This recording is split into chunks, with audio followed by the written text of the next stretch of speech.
Another mistake following on that, of course, was the illegal bombing of Serbia in March of 1999. Got to watch my time there. But that was engineered long before the bombing.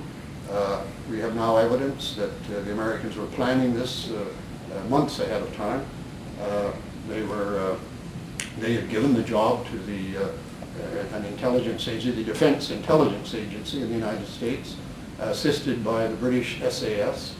22 retired members of the British Secret Air Services were given the task, along with two private, so-called private military firms, to arm, and equip, and train members of the KLA to go back into Kosovo and to assassinate Serbian mayors, Albanians who didn't go along with their views, police, and so on, causing a reaction which they knew would happen. And for a while, and General Mackenzie refers to this, it looked as though Milosevic was going to agree with all of the UN demands on them, and that indeed he did, even to the extent of allowing the military forces from the Organization of Cooperation in Europe, the OSCE, to send armed troops into Kosovo, and peace was declared, which was followed by the Serb security forces, but not by the KLA.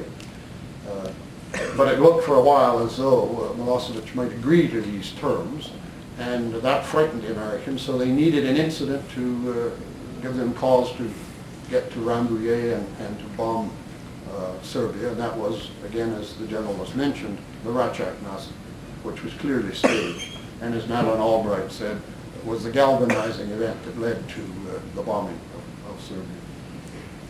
Finally, not finally, but another more serious mistake in a sense was the Resolution 1244 of the United Nations that ended the bombing. It set out, in my view, the parameters for a very reasonable and peaceful settlement, whereby all of the people in Kosovo had an opportunity of living together in peace and in some form of democratic government, with full rights given to the minorities and the return of the refugees from back to Kosovo. Included was the idea that the KLA would be totally disarmed and all other armed groups, that all of the holy places could be guarded by the return to Kosovo of Serbian security forces who would look after the holy places there and would also patrol the border. 1244 also reaffirmed Serbia's sovereignty over Kosovo. None of the provisions of 1244 have ever been met, and obviously there was no intention of ever having to meet them. In the meantime, we know that what's happened in Kosovo, 150 Christian churches and monasteries destroyed, most of the non-Albanian population ethnically cleansed, and Kosovo has been, since 1999, the home of corruption and crime. Most of the heroin trafficking into Western Europe takes place there. Despite all of this, the United States were determined to grant independence to Kosovo. There may be many reasons for that. One of them certainly is a very powerful Albanian lobby in Washington that is very free with its money to American congressmen and senators. Another is that I think the Americans felt that they could no longer completely rely on the Western European countries to give them their military bases in Western Europe, and felt that the Balkans would be a better place for them to move to. After all, one of the first things they did after entering into Kosovo was to build Camp Bondsteel, the biggest American military camp constructed since the end of the Vietnamese War. I'm going to come to an end with saying the two more serious things about the granting of independence to Kosovo. One is that it violates the United Nations Charter. Article 2 of the UN Charter makes it very clear that the territorial integrity of sovereign states is inviolable. You cannot change borders unless there's mutual consent. The Czechs and the Slovaks did agree together to break up Czechoslovakia, and now we have the Czech Republic and the Slovak Republic. That was done in accordance with international law, fully conforming to the UN Charter and its principles. What's happened in Kosovo is completely illegal, contrary to international law, violation of the United Nations Charter, a violation of the Helsinki Final Accords, which not only reinforced all of the principles in the UN Charter, but also went further and said specifically that borders cannot be changed. And so that, I think, has set a dreadful precedent. It's going to cause trouble throughout the globe. There are many other countries, millions of people, in fact, in the world who aspire to independence. If you grant them the right just simply to declare, there's going to be nothing but bloodshed and violence and chaos.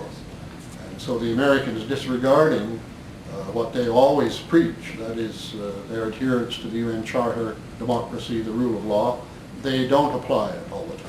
And they look upon the Balkans as their playground. After all, the Balkans, they're not quite the same as Western Europeans, and we can get along with whatever we want to do there.